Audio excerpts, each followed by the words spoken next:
Gracias. Buenas tardes a todos. Vamos a dar comienzo a este espacio que se ha dado en llamar espacio de encuentro en situaciones complejas. Segundo, permitimos. Este es el primer encuentro de una serie de 5 que se van a realizar entre... Hola, ¿me escuchan? Sí, sí. Es un espacio, una serie de 5 encuentros que se van a realizar entre junio y noviembre. Y por ser hoy el primer encuentro, vamos a darle la palabra a la doctora Gloria Bandín, que es la secretaria científica del comité, de la comisión directiva de la Sociedad de Pediatría de Rosario, para que haga una breve introducción del curso. Gloria. Bueno, muchas gracias, buenas noches. Gracias a todos por el esfuerzo de estar. Y les cuento un poco cómo fue la cocina de estos encuentros. En realidad, entre tantos temas que nos preocupan a los pediatras, en reuniones de comisión directiva surgían comentarios de la experiencia profesional que giraban en torno de errores, omisiones, distorsiones, problemas comunicacionales, que atravesaban y retrasaban realmente la resolución del acto médico. Entonces decidimos crear este espacio entre jóvenes y no tan jóvenes, en donde la idea es que los jóvenes presentan una situación real con cierta complejidad y entre todos explorar experiencias que nos retornen al pensamiento crítico. Para que la información se convierta en un instrumento de la clínica, es necesario contar con herramientas que nos permitan pensar críticamente, asumiendo que lo inesperado y cambiante forma parte del proceso. Todos sabemos que un acto médico va mucho más allá de prescribir un medicamento o un examen complementario. Por eso decidimos convocar a maestros, verdaderos maestros, apasionados y éticos en su quehacer, a quienes agradezco que estén, que se hayan sumado a esta pequeña utopía generosamente. Así como agradezco a los integrantes de la región del Litoral, con quien hemos trabajado mancomunadamente, y por supuesto a la comisión directiva que confió en la Secretaría Científica y nos habilitó a Gustavo y a mí a transitar esta experiencia. Y bueno, Gustavo, como dice el poeta, al andar se hace camino, te paso la posta para que coordines esta primera reunión que van a ser casos en pandemia. Bien. Bueno, después les voy a recordar los distintos encuentros que se van a hacer, los últimos, excepto en octubre, los últimos lunes de cada mes. Pero bueno, les cuento un poco cómo va a ser la dinámica de lo que pensamos para el encuentro de hoy. El título es Consultas en pandemia. Inicialmente se van a presentar 3 casos clínicos que van a ser discutidos con los expertos que hemos invitado y a quienes agradecemos la presencia: la doctora Fernanda Macario, que es dermatóloga, la doctora Gabriela Ensink, infectóloga, el doctor Miguel Galicio, inmunólogo. Vamos a usar esos casos clínicos como disparador para discutir o para conocer la experiencia de ellos. Vamos a ir contestando en lo posible las preguntas que vayan surgiendo y los invitamos a que lo hagan a través del chat, que vayan escribiendo las preguntas ahí. Vamos a tratar de hacer algunas conclusiones en relación a estos casos clínicos y a los temas que se vayan charlando relacionados con ellos. Y al final vamos a contar con una mini conferencia del doctor Oscar Botazo. Así que le damos paso a los médicos que nos van a presentar los casos clínicos. Ahí dejo de compartir y habilito.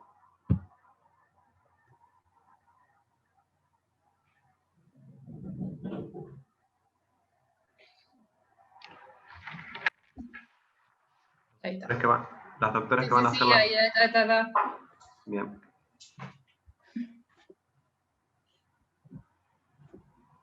Si se quieren ir presentando, chicas, a medida que van presentando los casos clínicos.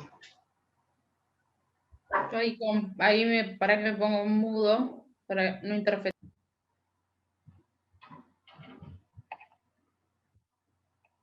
Empieza Milena Bojanich, que es residente de tercer año. Hola, ¿qué tal? Buenas noches. Yo soy Milena, soy una residente de tercer año. Vamos a comenzar primero con un caso de la guardia externa de nuestro hospital. Este caso fue en el mes de octubre del año pasado. Es una paciente femenina de 7 años de edad, eutrófica e incompletamente inmunizada, que tenía pendiente la última dosis de sal. Es una paciente que no tenía muchos antecedentes relevantes de jerarquía, únicamente cuadros de bronquitis obstructiva recurrente en la infancia, que hacía ya 3 años que no presentaba, y consulta por un cuadro de fiebre de 5 días de evolución, de registros de jerarquía 38, 38,5, que tenían una parcial respuesta a los antitérmicos vía oral habituales. Y 48 horas previas a la consulta agrega lesiones en piel e inyección conjuntival bilateral. Aquí tenemos las imágenes que, si se puede ver, predominaban estas lesiones en piel a nivel de ambos antebrazos y en la raíz de los muslos, que eran unas lesiones de tipo mácula, eritematosas, con un centro hipocrómico en su interior, ¿sí? Ahí se pueden ver bien ambas dos de las imágenes. Y en los lobos oculares, en ambos, presentaba estas hemorragias subconjuntivales, en realidad, de manera bilateral. Para resaltar, esta paciente siempre tuvo un triángulo de evaluación pediátrica estable, hemodinámicamente siempre estuvo compensada, con buen estado general, pero de todas maneras se decide su internación para evolución y más que nada para estudio de la misma. Se asume en un primer momento como un eritema polimorfo-like COVID-19 versus un CIMC. No sé si ahí puede pasar la imagen. Ahí está. Y se solicitan diferentes exámenes complementarios. Entre ellos, bueno, el principal que se pide es el hisopado para COVID-SARS-19, que como característico tenemos el rápido negativo y la PCR positiva. Además, lo que se solicita en un primer momento son los marcadores inflamatorios específicos para CIMC, de los cuales la mayoría estaba movido, o sea, principalmente la PCR con 270, el dímero D también elevado, y la procalcitonina también estaba elevada con 1,9. La ferritina tenía un valor por encima del nivel, digamos, aceptable, y el fibrinógeno también movido. Se piden diferentes interconsultas en sala al servicio de dermatología e infectología, que evaluando las lesiones y las características de la paciente, solicita ampliar las serologías. Se pidió para virus herpes 6, 1, 2, micoplasma, Epstein-Barr, dengue, citomegalovirus y también parvovirus, y obviamente las serologías para COVID, resultando tener inmunidad, digamos, para previa inmunoglobulina G para herpes 1, 2, citomegalovirus, Epstein-Barr y micoplasma. Y a la vez se constata la IgM y la IgG positiva para COVID. La paciente presentaba un exudado faríngeo, por lo cual, y dentro de los estudios para CIMC también se toma la muestra del mismo, que resulta ser positivo a un Streptococcus pyogenes. Sumado a esto, se amplían los estudios para CIMC con cardiología, se hace un ecocardiograma que por suerte no tenía alteraciones estructurales. Como la misma evoluciona en la sala, se medica con amoxicilina a dosis habituales, cubriendo este streptococo que habíamos tenido del exudado.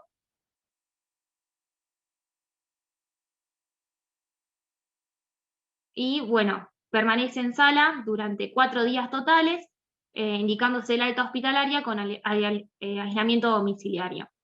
Como diagnóstico al alta, esta paciente se asumió como una infección por COVID-19, como un eritema polimorfos-like, las lesiones que presentaba, y además como la faringitis estreptocóxica del exudado faríngeo. Continuó con controles tanto con dermatología como inmunología al alta.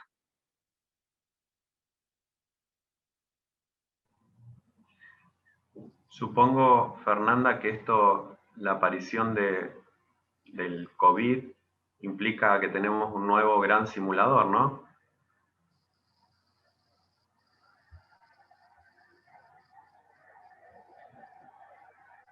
Me refiero a que la cantidad de lesiones en piel que se presentan ahora y que deben ser seguramente un motivo de consulta muy frecuente. Sí, en realidad al comienzo de la pandemia, en Europa, fundamentalmente los grupos de trabajo de dermatólogos españoles empezaron a publicar una experiencia muy vasta de lesiones en piel en pacientes adultos, de los cuales algo aprendimos y después empezamos a ver en los niños.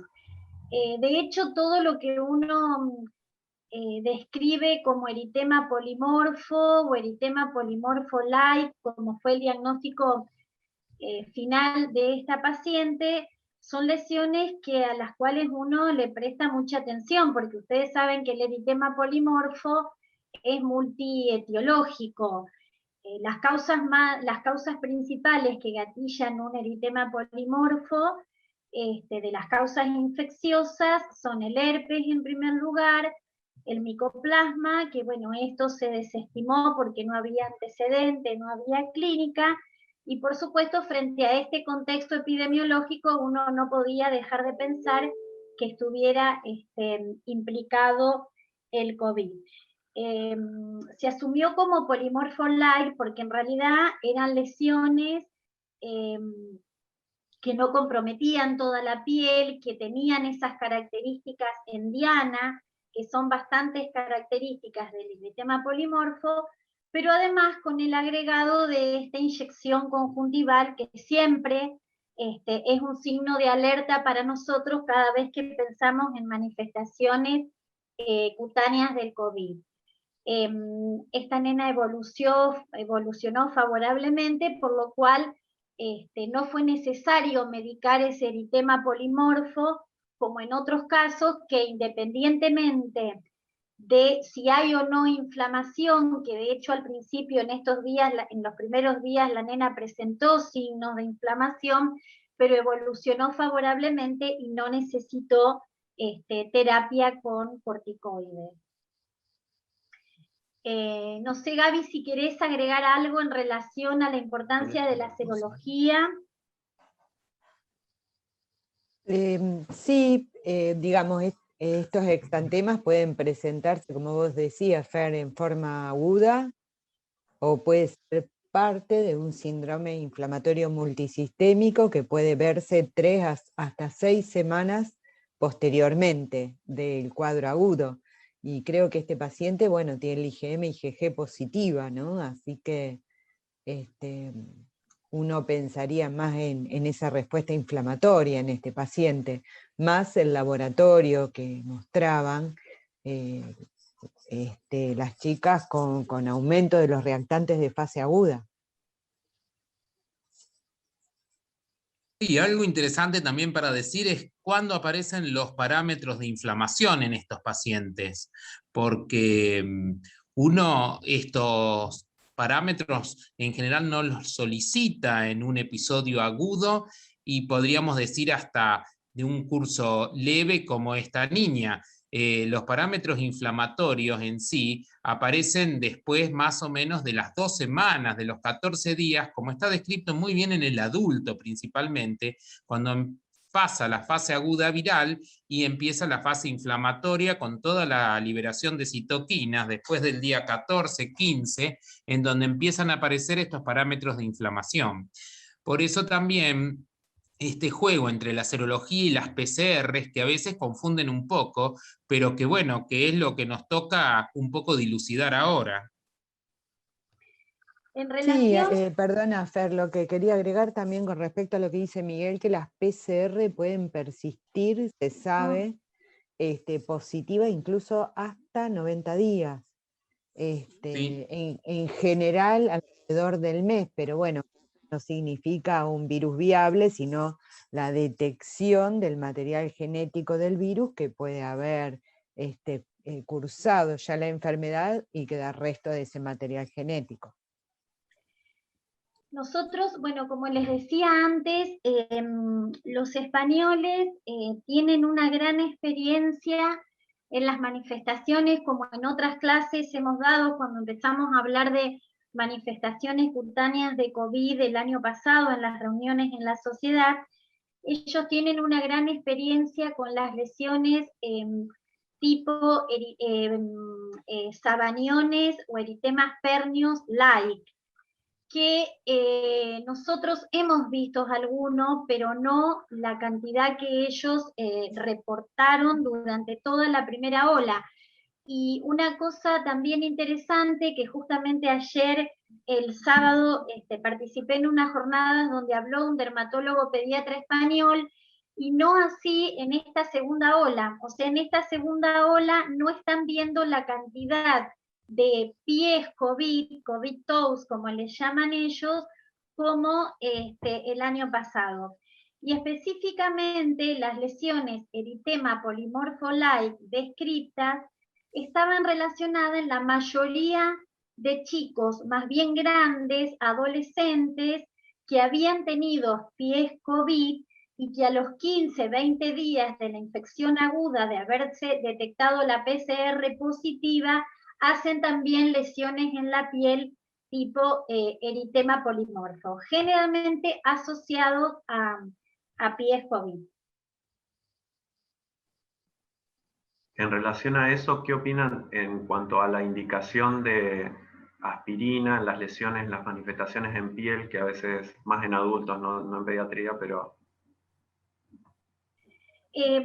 No, en las lesiones que se ven en los chicos son lesiones que habitualmente no se medican porque es un fenómeno, el fenómeno del pie COVID o de eritema similar al sabanión, es un proceso bien inflamatorio, que no tiene que ver con la acrocianosis isquémica que se veía en los pacientes adultos con parámetros de inflamación graves y con mucho compromiso de la enfermedad.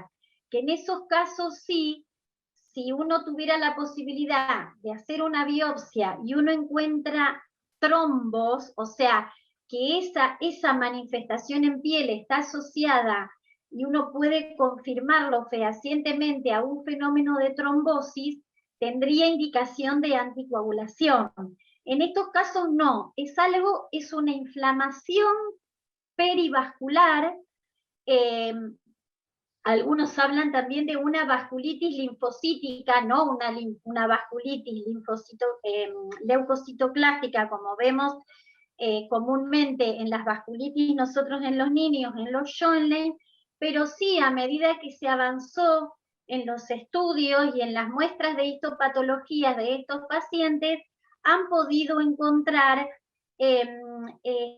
inflamación y hasta partículas virales en el endotelio de los vasos, pero formando parte de un fenómeno inflamatorio, no trombótico. Por eso no tienen indicación de aspirina. No sé si quedó claro, Gustavo, la pregunta. Sí, perfecto. Y por otro lado, no, supongo que para el médico, tanto que lo ve en la guardia como en internación, que es confusión que se genera cuando viene asociado, o sea, PCR positiva para COVID, serología positiva para COVID, y aparece un hisopado positivo para un Streptococcus pyogenes. Es como, ¿no? Que se ve mucho esto de la no relacionado con la causalidad, sino obviamente con la casualidad o la coincidencia, que, bueno, pero que muchas veces lleva a errores, o si uno se queda solamente con el hisopado positivo para estreptococo y no toma el hisopado para COVID, o no, ni siquiera lo piensa, es como que ahí pierde oportunidad del diagnóstico, ¿no? Sí, así es, Gustavo. Esto, justamente por eso, estas situaciones son las que causan a veces la duda en lo que uno va viendo. Pero bueno, es justamente por eso que se presenta. Sí, es probable, como dice Gustavo, que esto sea una un hallazgo en un portador, en un paciente que está cursando un COVID y se hisopa y probablemente sea un portador de un estreptococo beta hemolítico del grupo A. Pero bueno, al no poder descartarse o hacer un diagnóstico más definitivo, estoy de acuerdo en que se lo haya tratado. Perfecto. Si les parece, pasamos al segundo caso, chicas. Sí. Bueno, buenas noches, mi nombre es Macarena, yo soy residente de segundo año y este es un caso que tuvimos finales de mayo, principio de julio, con mis compañeros en la sala 1. Es un paciente de 9 meses de edad, eutrófico y completamente inmunizado, que como antecedentes personales es un recién nacido a término de peso adecuado para la edad gestacional, que no tenía antecedentes familiares de jerarquía, pero un dato a destacar era que la madre era de nacionalidad china y tenía un escaso manejo del idioma castellano, así que el interrogatorio en cuanto al motivo de consulta fue bastante complicado, lo mismo que durante la internación para seguir las pautas y todas las indicaciones fue bastante complejo. Ingresa derivados del hospital Alejandro Gutiérrez de Venado Tuerto por un cuadro de 7 días de evolución que estaba caracterizado por registros febriles de jerarquía asociado a un exantema generalizado.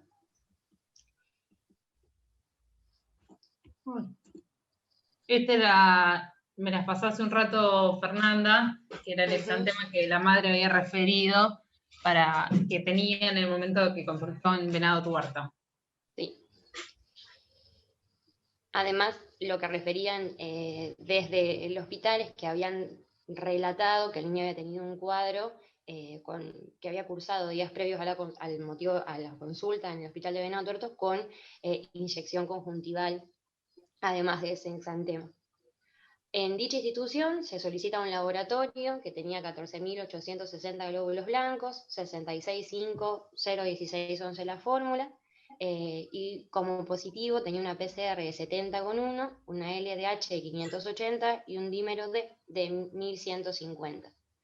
Una radiografía de tórax que se visualizaba un infiltrado intersticial bilateral con reforzamiento parietal derecho, en el contexto de los registros febriles que el paciente presenta en una ocasión, se le solicita un hisopado para COVID que fue negativo y en el contexto del síndrome febril para estudiarlo, una ecografía abdominal que fue normal, urocultivos y hemocultivos que también se informaron negativos.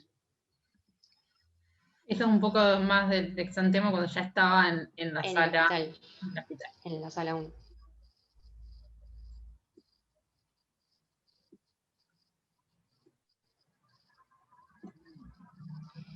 Cuando nuestro paciente llega al hospital, se realiza un planteo diagnóstico y previamente se solicita un nuevo laboratorio por continuar febril, al examen físico presentar el exantema a nivel de tronco, espalda y abdomen, y además tenía a nivel perivaginal, en la zona de la cicatriz de la BCG, un eritema bastante delimitado, y adenopatías cervicales palpables, muy pequeñas, en ambos bilaterales. Se plantea el síndrome de Kawasaki como uno de los posibles diagnósticos versus un SIMC. Se solicita un nuevo laboratorio que tenía 14.750 blancos con una fórmula 61,5,018,13. Como positivo tenía una eritrosedimentación de 22, una PCR de 62,2, un dímero D elevado de 3.989 para un punto de corte de menor a 500, fibrinógeno de 232, y se le solicitan IgG e IgM para COVID-19 que son negativos. Y en el contexto del estudio de los planteos diagnósticos, un ecocardiograma Doppler que no informaba cardiopatía y tenía coronarias normales. Se decide, en común acuerdo, el Servicio de Dermatología, Inmunología e Infectología, el pasaje de gamma globulina a 2 gramos kilo que el paciente realiza sin complicaciones. Pero evoluciona con una desmejora de la curva febril, por lo cual se vuelve a estudiar posibles focos para esa desmejora de la curva, y se solicita un nuevo laboratorio que tenía 18.920 blancos, 44.1.039.12 la fórmula. Como positivos tenías una plaquetas de 651.000, una velocidad de eritrosegmentación de 20, una PCR de 59, y se le pide un perfil lipídico con un colesterol total de 130, una HDL de 30 y una LDL de 90, y triglicéridos de 170 y una ferritina de 36. Se le solicita una orina completa, que es normal, y se amplían las PCRs virales, solicitándose citomegalovirus, virus Epstein-Barr y adenovirus, los cuales todos informan IgG positivas con IgM negativas, y un panel viral que fue negativo. Lo que se decide hacer es realizar corticoterapia con metilprednisona a 1 miligramo kilo día, que realiza por 5 días totales, con mejora de la curva febril, y continuar con el tratamiento con aspirina 5 miligramos kilo día, interpretando el cuadro como un síndrome de Kawasaki. Se cita al alta con el control con los 3 servicios de inmunología, infectología y dermatología para continuar el seguimiento. Bien, en este caso creo que la dificultad más importante era la primera parte, que la madre no hablaba mucho castellano, o sea que ya partíamos de la base que era complicado quizás el interrogatorio. Y por otro lado, creo que es importante esto de justamente, por un lado no tenemos que desestimar el COVID, y por otro lado no todo lo que vemos es COVID, ¿no? Sí, así es, ¿no? Perdón, no sé, Fernanda, ¿ibas a hablar? No te veo. No, que recuerdo cuando Gloria comenzó la reunión, que dijo que muchos de estos casos generaban problemas de comunicación. Bueno, este es el típico caso que generó problemas de comunicación, porque el primer gran problema fue poder comunicarnos con la madre, pero bueno, en este chico, cuando lo vemos en conjunto todos el primer día, nos llamaba la atención, como ustedes pudieron ver en el laboratorio y en la clínica, que si bien tenía algunos signos, y sobre todo la historia clínica y el motivo por el cual lo derivan al paciente de Venado Tuerto a Rosario con síndrome de Kawasaki, uno tenía que verdaderamente creer que venía con un síndrome febril y con muchas características, con un alto índice de sospecha de que fuera un síndrome de Kawasaki. Pero nos llamaba la atención que si así era, estábamos frente a la definición de un Kawasaki incompleto, y sobre todo porque no veíamos demasiadas cosas en piel. El chiquito, retrospectivamente, pudimos ver que tenía un edema facial, sobre todo un edema de los párpados, que nos impedía abrir los ojitos y poder ver bien lo que queríamos buscar, que era la inyección conjuntival, que de hecho la tenía. No vimos nosotros ya cuando llegó al hospital nuestro el exantema, por eso esas primeras fotos que las chicas mostraron fueron fotos que yo le saqué al celular de la mamá, porque ella nos aseguraba de que el chiquito estaba brotado, pero no podíamos creer no ver nada, prácticamente nada de ese exantema.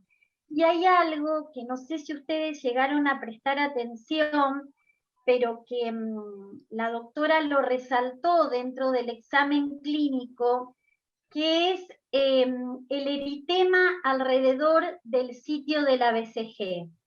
Eso es algo que está descrito, pero que verdaderamente es muy poco frecuente de ver. Pero resulta muy interesante en este chiquito. ¿Por qué?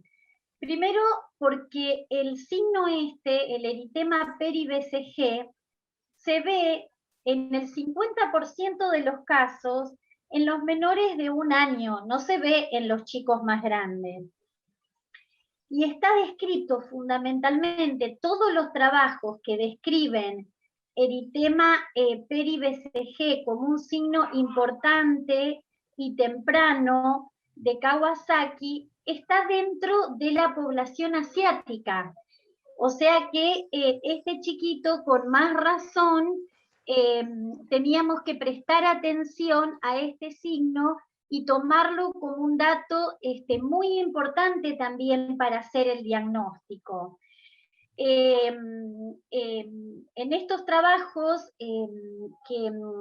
como les digo, hay trabajos coreanos, hay trabajos chinos, hay trabajos japoneses, le dan mucha importancia porque también estos casos en que son Kawasaki incompletos y que tienen eritema peri-BCG, ese eritema peri-BCG muchas veces es indicador de no buen pronóstico de la enfermedad. Y justamente son los chicos que no responden bien a la gamma globulina y que responden bien al corticoide, lo cual habla que aquí evidentemente predomina el fenómeno inflamatorio, esa liberación de citoquina de interleuquina 1, de interferón alfa, eso mismo que ocurre en el sitio, en la piel alrededor de la BCG, es también lo que produce la inflamación en los vasos y en el resto de los tejidos. Y de hecho, si bien este paciente no presentó un cuadro grave, no tuvo anomalías cardíacas, pero no tuvo una buena respuesta inmediata como solemos ver en los Kawasaki típicos, continuó haciendo fiebre, necesitó el corticoide y mejoró después del corticoide. Sí, otra cosa importante dale, es que estábamos en el día 7 de fiebre y pensando en Kawasaki, teníamos que tomar una determinación de momento.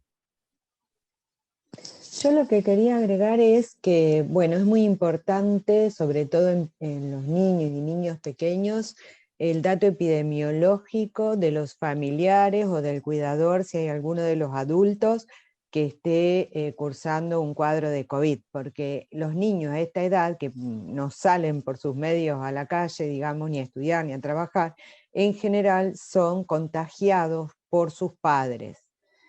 Por otro lado, los SIM, que incluyen tanto el fenotipo tipo Kawasaki-like o la forma más inespecífica, que parecen esos Kawasaki incompletos con el dolor abdominal y que evolucionan al shock, están descritos a edades más grandes que la enfermedad de Kawasaki, un promedio alrededor de 9 a 10 años, hasta 12 años incluso algunos trabajos. Por otro lado, otro dato que me llamaba la atención, bueno, que este paciente presentaba leucocitosis y en la segunda semana ya tenía 600.000 plaquetas, ¿no? Otro dato que vemos en la segunda semana de la enfermedad de Kawasaki, y si no me equivoco, este paciente tenía piuria también, que también es otro de los datos que vemos en la enfermedad de Kawasaki.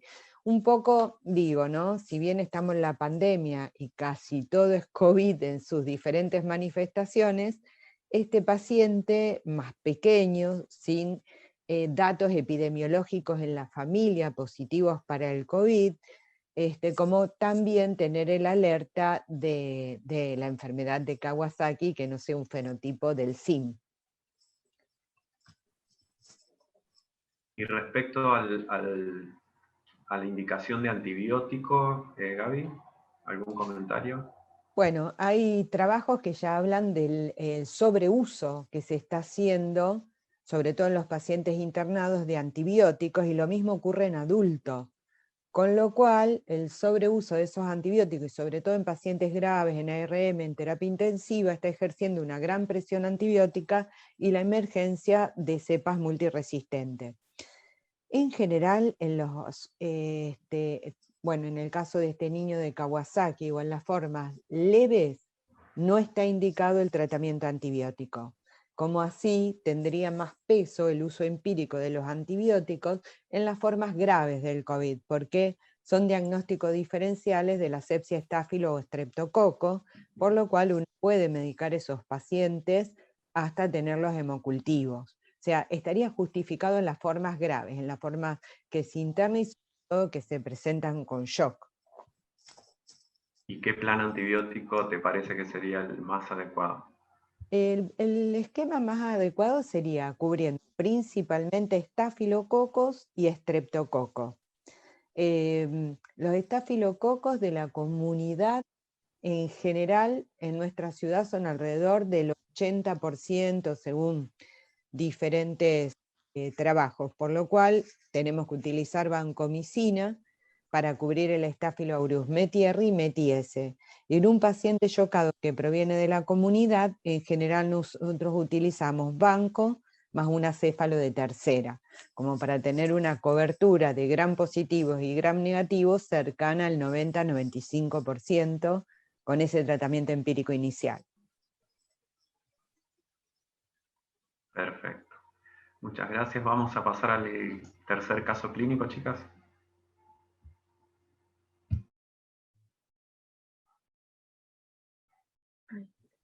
Bueno, buenas noches, mi nombre es Josefina. Este último caso clínico sucedió en octubre en sala 1 acá del Hospital Vilela. Este es un paciente de 12 años, que bueno, como antecedentes personales lo que presentaba era una fractura de miembro superior derecho en la infancia y una torsión testicular sin complicaciones, y mencionaba que tenía las inmunizaciones completas.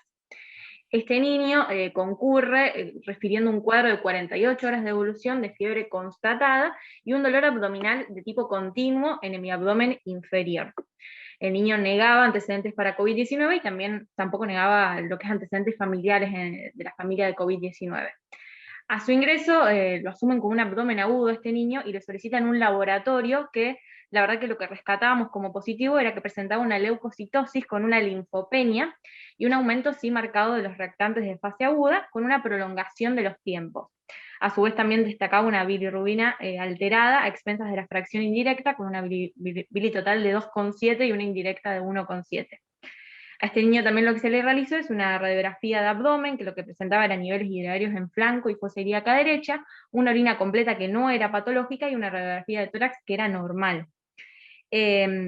Siguiendo la presunción diagnóstica de un abdomen agudo, lo que se solicita es una ecografía abdominal, que lo que informaba era una esplenomegalia y una ileitis, pero con un apéndice normal.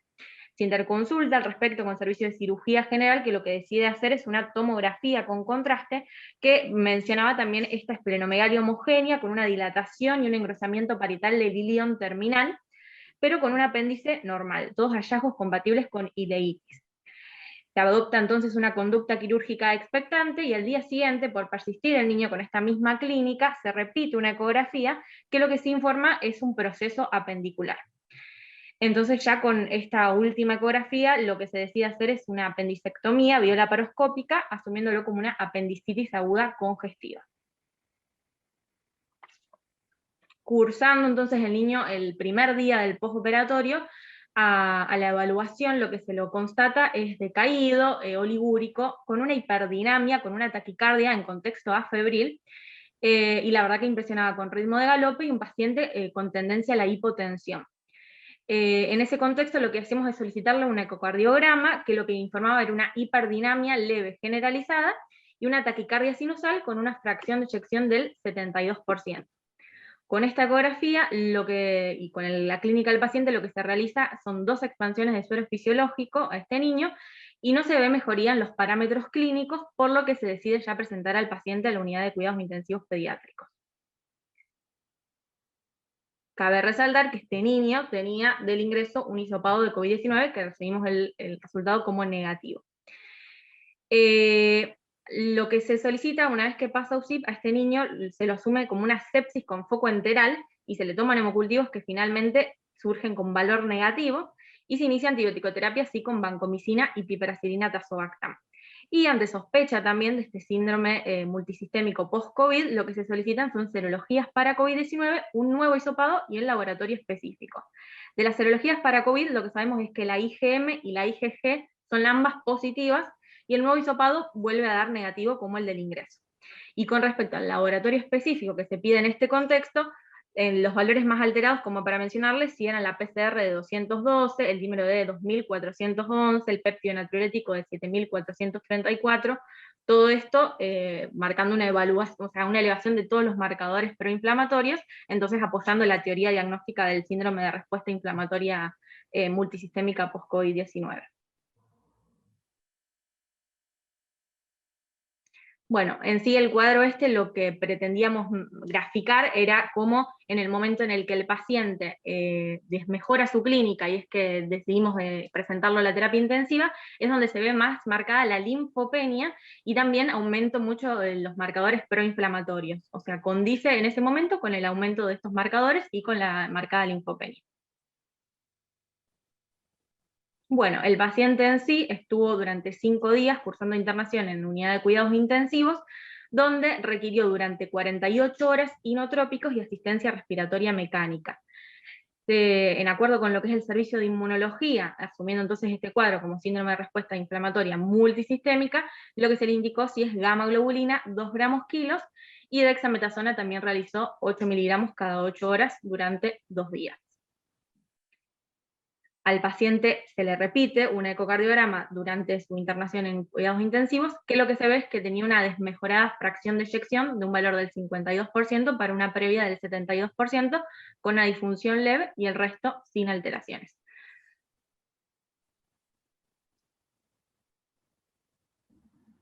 Gracias, chicas.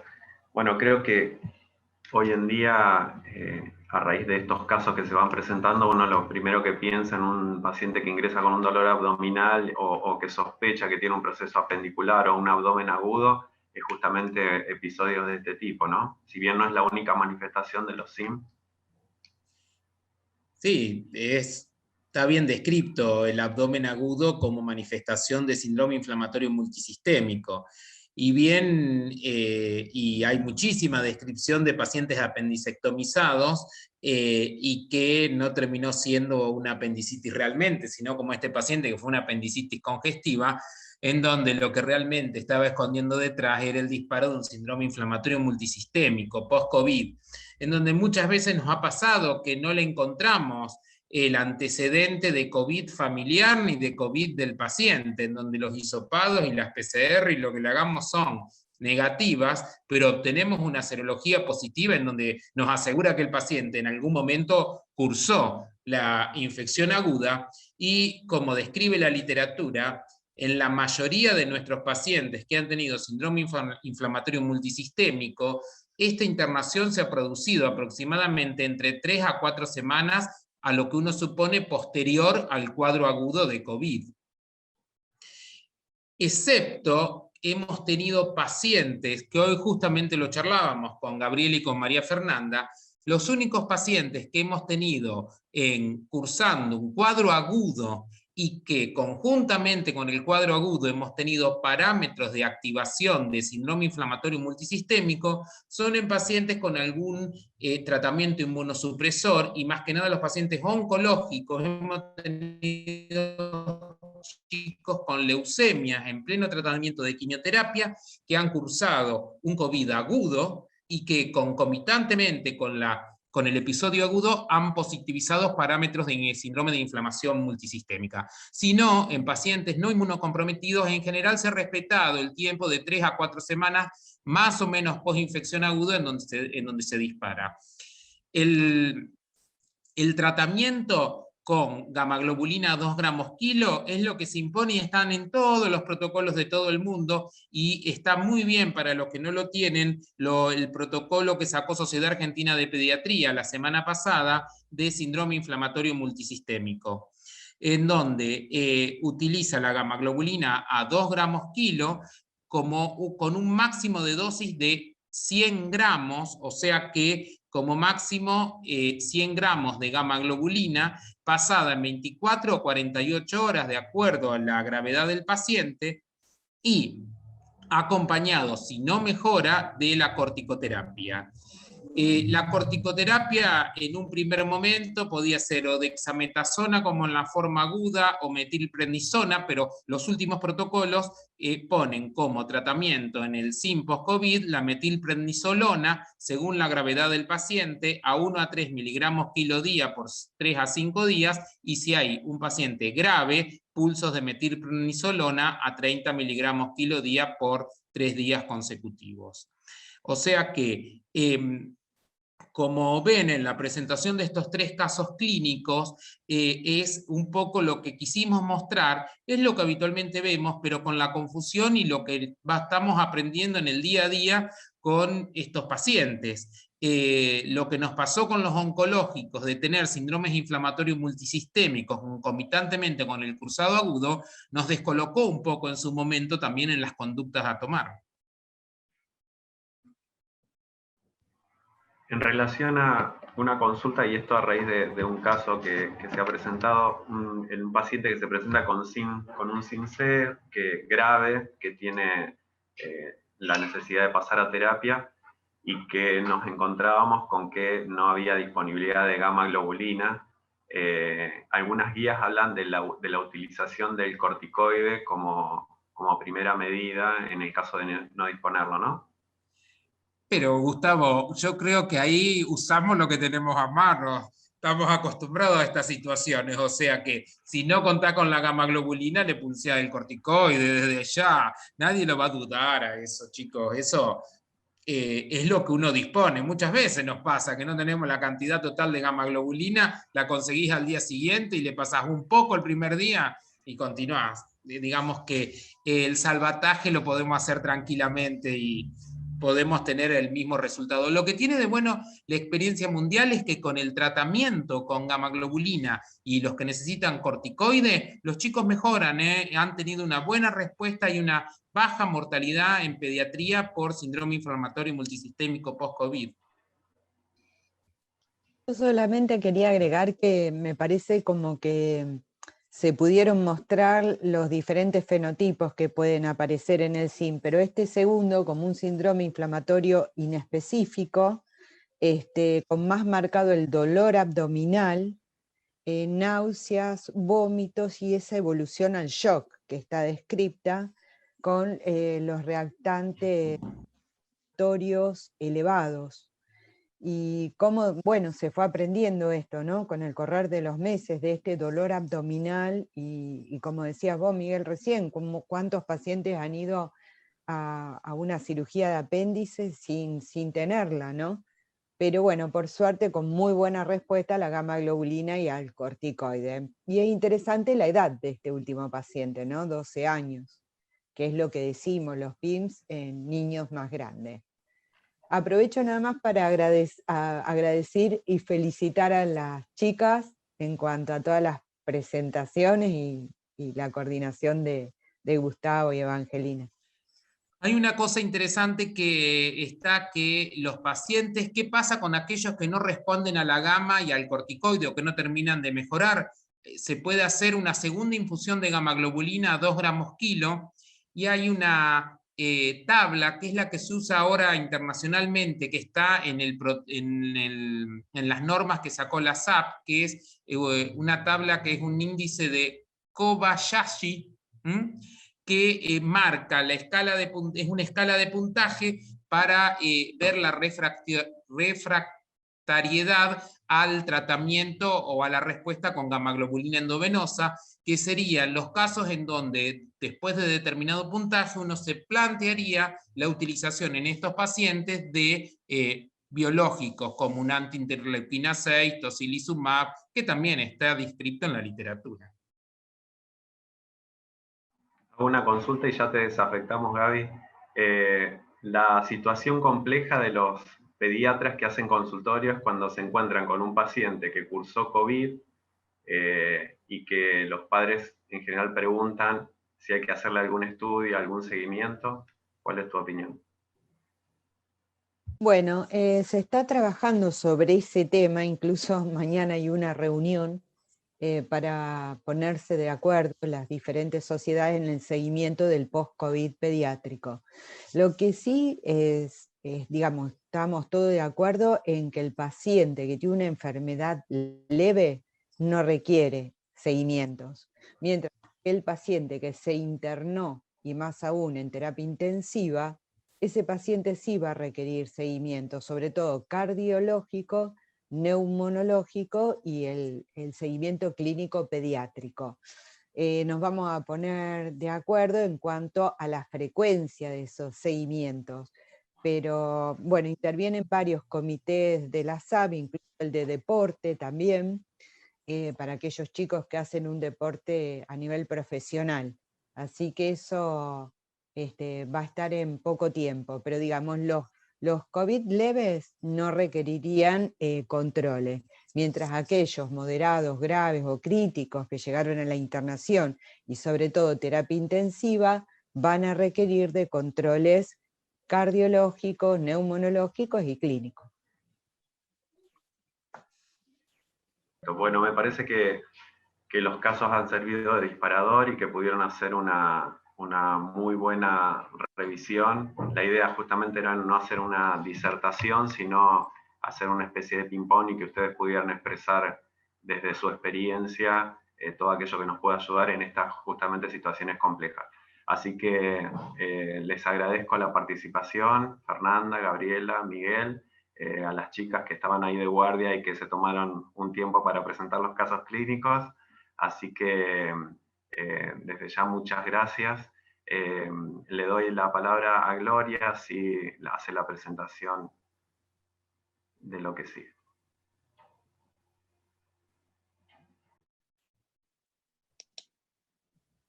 Bueno, interesantísimo, muchas gracias. Esa era la idea, realmente ver la complejidad en lo cotidiano, en lo diario, y creo que lo hemos logrado con estas 3 presentaciones.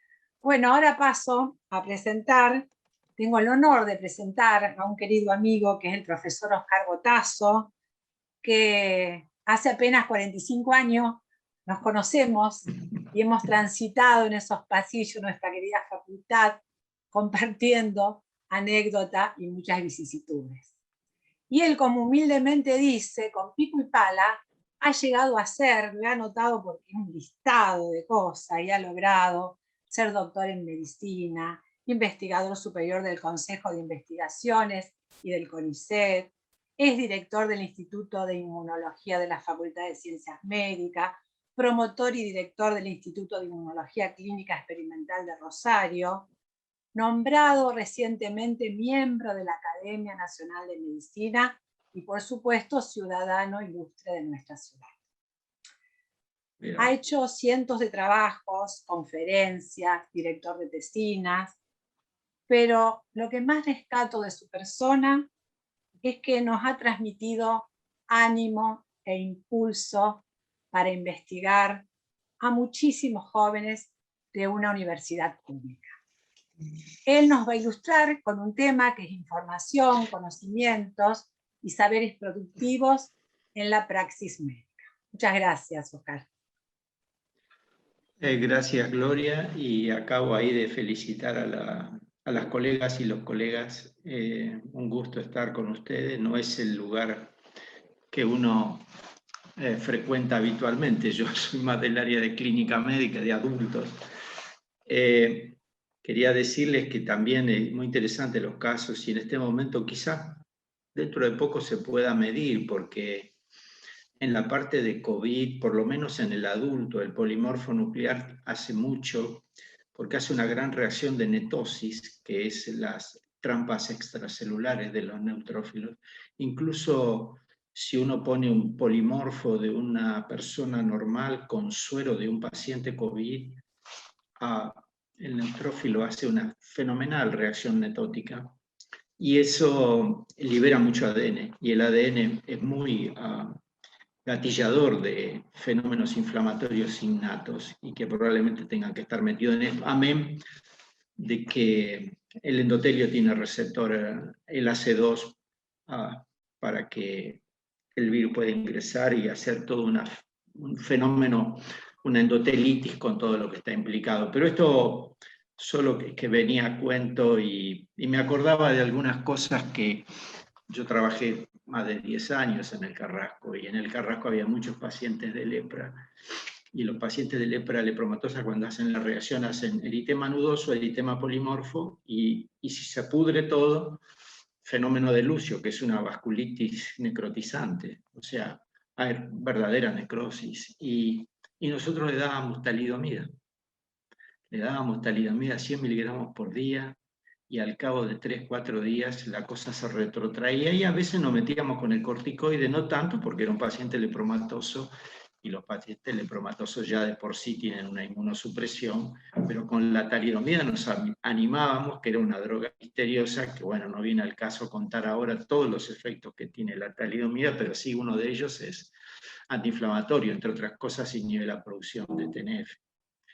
Pero bueno, esto no tenía nada que ver, y confieso que yo no había preparado nada, es decir, yo no conocía los casos, conocía lo que me había dicho Gloria, a quien agradezco que me haya invitado, una amiga de tantísimos años, y a todos ustedes, que algunos los conozco de mentas, a otros de entas, sobre todo a un señor que se llama Miguel, que está por allí. Y bueno, estas problemáticas del conocimiento, ¿no? Así que yo me voy a permitir proyectarles algo, les prometo que no va a ser, no va a ser tan complicado, sino que lo vamos a armar sencillito, y vamos a entender rápidamente esta historia del conocimiento científico. Y si yo les digo a ustedes, ¿y esto qué es? Y bueno, ustedes me van a decir, es un teclado. Sí, perfecto. Y yo digo, ¿de un piano o de un acordeón? Bueno, tanta información no tengo. Y si les digo, ¿y esto? Y bueno, ustedes me van a decir, es un violín. Bueno, también puede ser una viola. Solo que la viola es un poquito más ancha, pero puede ser una viola. Y le pongo esto y me dicen, es un clarinete. No, mire, hubo un instrumento de viento, madera, en la Edad Media, que era la dulzaina, y la dulzaina se parece mucho al clarinete. Y esto, bueno, sí, esto debe ser la presentación de Watson y Crick de 1953, de la doble hélice del ADN. ¿Y esto? Bueno, esto, si uno lo mira así, acá seguro que hay una corrida, debe haber una corrida electroforética. ¿Y acá? Bueno, este es un termociclador, un real-time, un termociclador para tiempo real. Y aquí, por ejemplo, donde se hace la PCR para COVID. ¿Qué corno quiero decir con esto? Que en esta vida uno está, tengo que usar una palabra que no me gusta mucho, condenado a conocer con los conocimientos. Si no tiene conocimientos previos, se trate de lo que fuere, no se puede conocer. Y uno dice, ¿está mal? No, no, en absoluto. O sea, hay que tener conocimientos previos para entender eso que está delante. ¿Y dónde estaría el problema? ¿Sabe qué ocurre? Que hay gente que va a intentar que todo entre de eso que hay afuera en los conocimientos que él tiene. Y ese sí es un problema. O sea, los conocimientos nos pueden ayudar a conocer más, pero hay alguna gente, aquí no ha pasado, felizmente esta noche, pero hay alguna gente que esos conocimientos que trae le impiden conocer otra cosa. De modo que ese es un dilema, y un dilema porque nunca se termina de resolver. Para el lado que uno vaya, queda un pendiente, una suerte de problema, por eso es un dilema. Entonces yo digo, bueno, a mí me gustó investigar, qué sé yo, ahora ya no soy más, Gloria, el director del instituto, porque CONICET a los 67 años te manda un mail que te avisa que tenés que dejar la casa del Gran Hermano, y yo tampoco tenía ganas de quedarme, así que ya he dejado la dirección, pero obviamente el trabajo todavía lo sigo haciendo. Y uno dice, el conocimiento, sí, el conocimiento científico. Y ustedes me dicen, y con el conocimiento y la investigación se conoce la realidad. Bueno, eso es un problema grande. Eso llevaría mucho tiempo hablar, lo vamos a dejar acá. Pero por lo menos uno conoce la realidad que recorta cuando hace una investigación. Eso es lo que se puede conocer. Y mirar selectivamente y desarrollar una hipótesis también excluye buena parte de la realidad, porque ninguno de nosotros puede estudiar el fenómeno completo.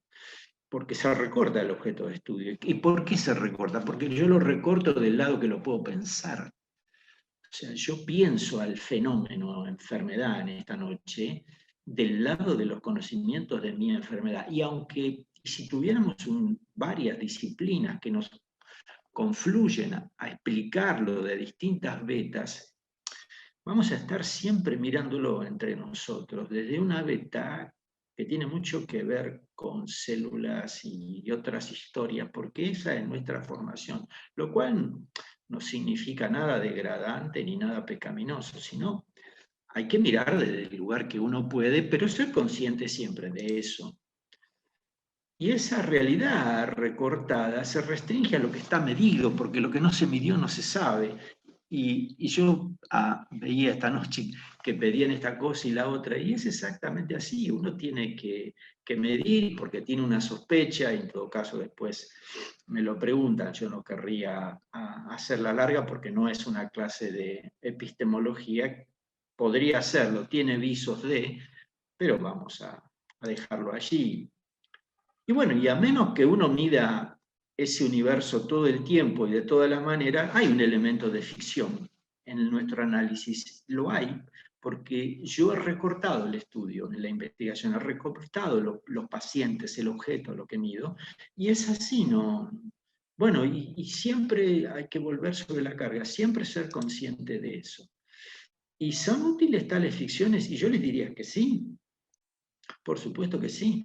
Piensen ustedes que esto empezó el 7 de enero del 2020 y al principio nos manejamos con muchas analogías y combinaciones y nos sopapearon con las paradojas y investigábamos con objetos prematuros y había ficciones, pero en tanto uno tiene algunas cuestiones que no se aprenden en la facultad. No hay ninguno de nosotros en la facultad cursó una materia que se podría llamar prudenciología, criteriología. Eso depende de lo que uno trae en la corteza cerebral y de las buenas personas con las cuales se forma.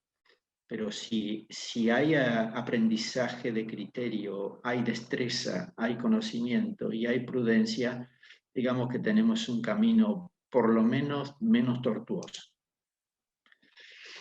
A la par de eso nos ha tocado esta palabrita no fue acuñada por COVID, esto ya venía por lo menos de unos 15 años antes, que es el ruido informativo y la infoxicación.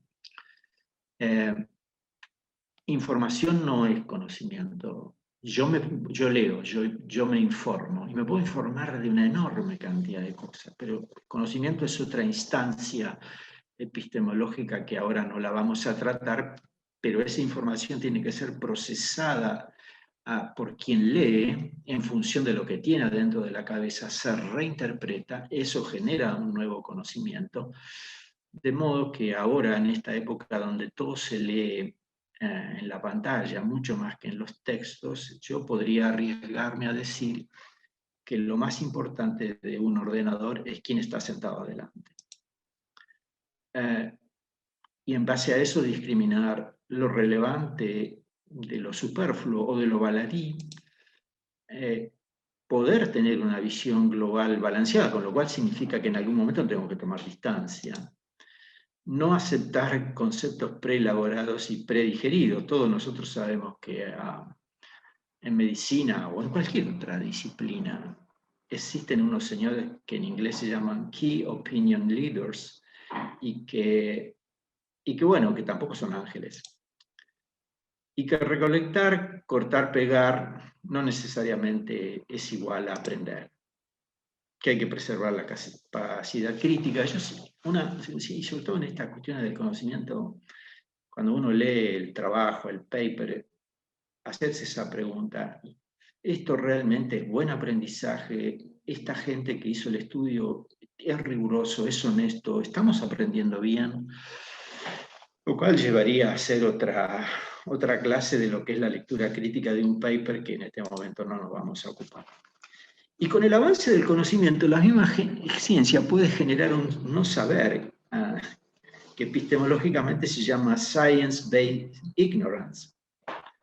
Si yo les pongo en este momento algunas cuestiones ultra nuevas, no nuevas, ultra nuevas de la ciencia, yo les pongo en este momento, qué sé yo, la técnica, bueno, ya no es tan ultra nueva, pero CRISPR, que va a tener mucho que ver en diagnósticos y todo ese tipo de cosas. Si yo no manejo bien las bondades y las limitaciones de CRISPR y lo saco de contexto, en realidad puedo decir fenomenales gansadas. Y que eso se define un no saber, y que los sajones le han puesto un lindo título, ignorancias basadas en la ciencia. ¿Por qué? Porque yo conozco un pedacito de toda esa historia y cuando lo extrapolo, lo bajo, si no lo manejo bien, hago un verdadero zafarrancho. Y bueno, esto ha sido la historia, ¿no? O sea, la historia de un poco es la posmodernidad. Acá abajo está la base empírica. Acá está la base empírica de los hechos y se suponía que desde la filosofía y de la ciencia, trepando a los hechos, había una verdadera realidad, la sólida, la permanente, la que no cae, no fracasa, incólume, y que quien tenía eso era el sabio, instalado en lo real. Él tiene la realidad, la tiene en sus manos, encarna la verdad y ejerce legítimamente el poder. Pues no, si usted quiere vaya a llorar a la iglesia, esto no existe. Esto finalmente no está, y lo que hay es una multiplicidad de hechos diferentes y contingentes, que es lo que aparece, lo que parece. Y tengo que hacer ese ejercicio que acaban de hacer ustedes, y es un ejercicio saludable y bueno que se hace entre varios, porque las miradas son distintas, los insights vienen de lugares diferentes, y seguro que se crece, seguro que se crece. Desde 1995 más o menos, aparece un modelo en alguna medida superador, en alguna medida, tampoco lo vamos a tomar como una ciencia infusa, pero de un señor que se llamó Gordon Guyatt y Peter Ghosh y Pocock de Inglaterra, gente que tiró ahí un poquitito de esta historia de la medicina basada en la evidencia, que hay que tomarla con serenidad. Yo recién me acordaba de Miguel cuando le decía, me parece, Gustavo, si no tenemos la gama, hacemos los corticoides. Y entonces, socarronamente se dice que podría haber 3 o 4 medicinas. Medicina basada en la evidencia, medicina basada en la experiencia, medicina basada, entre comillas, en la eminencia, y la otra, la más pragmática, medicina basada en la existencia. Y si no hay gama, le vamos a dar corticoides. El 15% del genoma de un leucocito, neutrófilo, linfocito, mononuclear, tiene el 15% de los genes, tiene elementos respondedores a los corticoides. Vale decir que los corticoides, que son producto de la adrenal y después la farmacología los explotó, son productos de una nobleza supina, elevadísima, para esta cuestión. Entonces, hay un estado clínico y hay circunstancias. Hay una evidencia de la investigación y hay preferencias y acciones del paciente, que en este caso es un niño para los papás. Si es un adulto, ya veremos. Y en el medio tiene que haber destreza clínica, si no estamos fritos. Y bueno, y Sackett, que nos dejó hace un par de años, antes de la pandemia se fue, él decía, la integración de la mejor evidencia por medio de la destreza con los valores del paciente y las circunstancias. Y esto es lo que más o menos en esta noche se ha dado una vez más, alabada sea la medicina, ¿no? Y los clínicos y esta multidisciplinariedad. Y bueno, a mí me gusta esta palabrita deliberación. Viene de los muchachos, de los griegos, viene de la polis. A un señor que seguro que le gustaba esto era Aristóteles, Y si uno saca de, queda libera, y en realidad uno dice que me voy a liberar, pues no, en realidad tiene que ver con la balanza. Deliberación se podría representar con una balanza en equilibrio.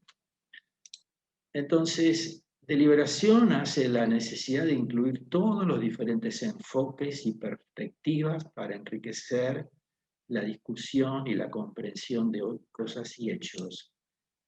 Y comienza relativizando la propia, sobre los fenómenos y la capacidad de poder escuchar la perspectiva del otro.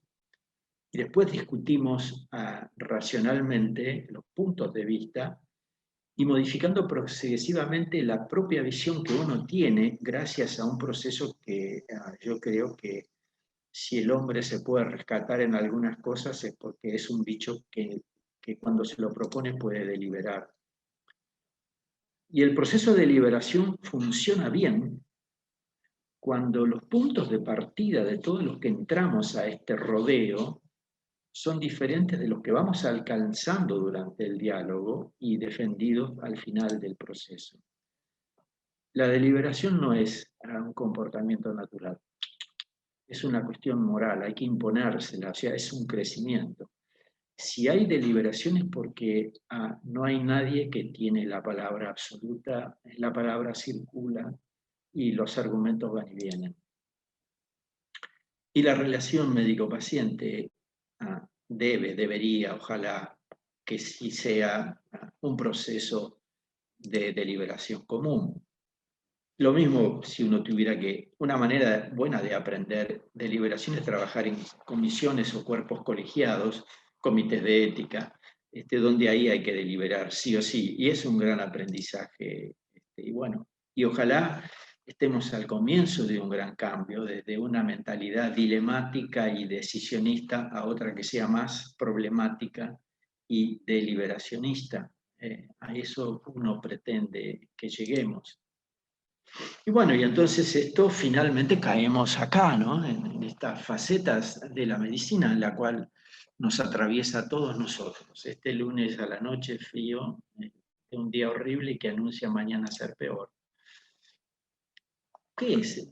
Bueno, la medicina es una praxis que tiene resultados, o sea, y los resultados tienen que darnos buenas respuestas. Y en función de esos buenos resultados, hacemos una conceptualización y en función de esas conceptualizaciones armamos las intervenciones y hacemos las guías que ustedes contaban esta noche. Si le doy banco, si le agrego una cefalosporina, las guías que contó a Miguel. Y en función de eso después lo vamos a monitorear, a ver qué resultado nos da. Y seguro que alguna cosa vamos a tener que revisar y lo vamos a refinar. Vamos a hacer teorías más elaboradas. Le ponemos el refinamiento. ¿Y eso en qué deriva? Bueno, eso deriva en lo que se llaman las guidelines, y que a veces tienen olor a construcción de verdad médica, y el problema se puede armar cuando hay un régimen de verdad. En realidad una veracidad reglamentada. Esto sí ya es complicado, porque todos sabemos que seguro que va a haber algo, un paciente, una situación que no encaja. Seguro que va a pasar, porque hay 4 palabritas que habría que erradicar del discurso de la biología y de la medicina. Todos, ningunos, nunca y siempre. Si uno, esas 4 cosas que a mí me suenan como 4 fenomenales impostores, uno se lo saca de la cabeza, es probable que la capocha se le abra mucho más. Y bueno, y ahí aparece la cuestión de la probabilidad de distorsión, porque el régimen, porque ese discurso es muy reglamentario. Y bueno, y va a venir la investigación y van a venir los datos discordantes, paradojales, y nos obligan a repensar. Y el método va a identificar inconsistencias y paradojas. Cuando encontremos la inconsistencia y las paradojas, uno puede tener 2 actitudes. Seguir cerrado en que en realidad esto pasa porque bueno, con los chicos no sé, pero con pacientes adultos uno puede decir, no, pero el paciente no responde porque no adhiere a lo que yo le digo, o porque los bioquímicos no hacen las determinaciones y los estudios, yo sigo en la encerrona. Bueno, bien, en realidad ahí no hay ninguna salud mental, lo que hace falta es la ruptura, y empezamos a dar de nuevo, y sigue la historia, y bueno, y otra vez nos habremos movido un tiempo, y eso es todo. Y yo creo que algo de lo que ha ocurrido esta noche tiene que ver definitivamente con esto, y ha sido una noche de mucha salud mental, y una noche donde finalmente salió ganando este discurso, esta versión ayornada del discurso médico, que podemos desembocar en lo deliberativo, y que va a ser también para nosotros, no me cabe la menor duda, pero también lo va a ser para el ejercicio y para la práctica, en definitiva, lo que justifica nuestro vivir, que son los enfermos, adultos y pequeños, y de todas las edades y colores. De modo que, bueno, mi agradecimiento una vez más, y bueno, un gusto de haber estado realmente con ustedes. Un clima muy agradable, no es lo más frecuente en mí de la pediatría.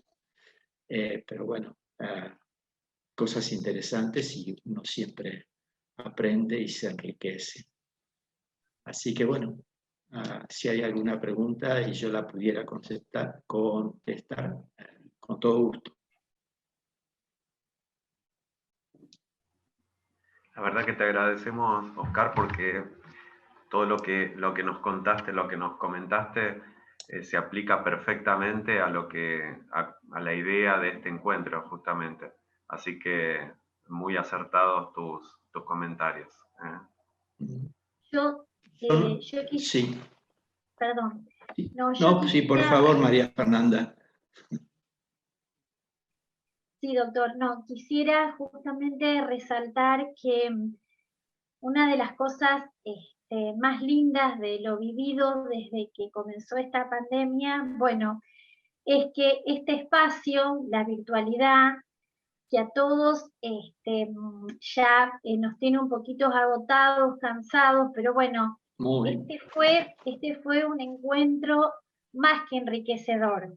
Yo creo que todos los que estamos escuchando pensamos lo mismo, porque todos nos emocionamos cuando lo escuchamos a usted, Oscar, porque esto nos ha dado la posibilidad de escucharlo una vez más, y realmente valorizar lo del trabajo en equipo, ¿no? Que justamente en esto tan nuevo, tan desconocido, tan desafiante, con tantas cosas nuevas todos los días, por lo menos a los pediatras, y fundamentalmente hablo por los pediatras y todo el equipo de trabajo del Hospital de Niños, nos ha unido tremendamente, y es algo tan positivo que ojalá podemos seguir trabajando así siempre.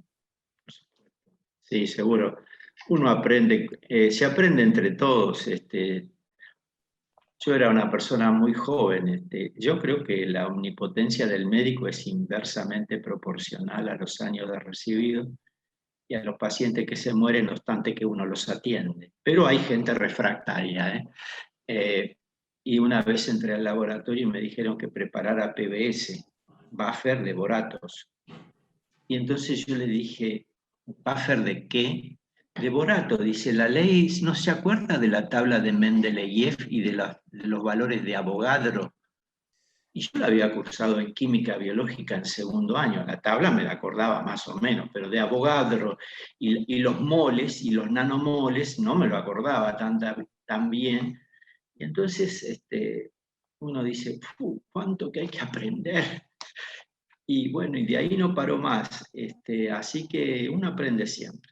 Y hay que agradecer siempre a las personas que nos han rodeado, que nos abrieron la cabeza, que nos ayudaron, y haberlos tenido cerca y guardarles un gran cariño en el corazón a toda esa gente. Y seguimos aprendiendo.